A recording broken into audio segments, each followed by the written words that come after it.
Jami-Lee Ross. Speaker, I take this opportunity to speak briefly on this bill and commend it to the House.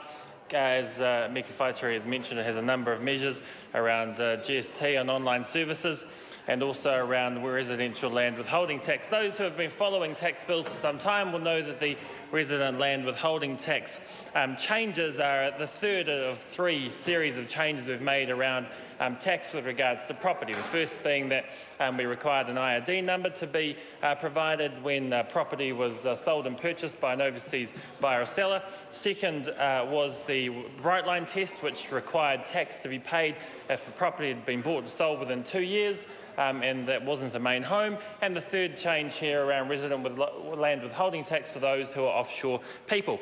Now, it's interesting that we're talking about offshore buyers at the moment and sellers at the moment, because those who follow Twitter, as I do, will see that the Land Information New Zealand has just released some data around foreign buyers. Now, of course, the Labour Party has been beating this up for many, many months. Apparently, there's tens of thousands of people from overseas buying all our houses, and they're claiming, as Dr. Smith said, 36% of people from overseas are buying our houses. And it's a huge number, it's a huge problem, and something we should all be crying in our beds at night about.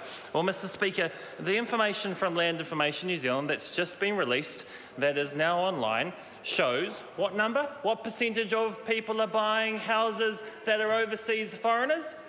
3%. 3%.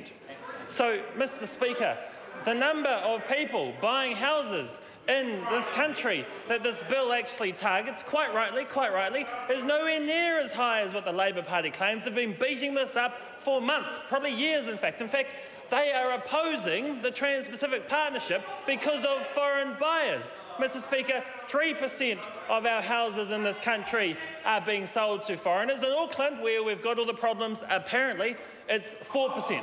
So, Mr. Speaker, they're opposing Trans-Pacific Partnership because of 4% of houses being bought by foreigners. Mr. Speaker, they've been claiming for months that foreigners are wrecking New Zealand and their anti-foreigner attacks.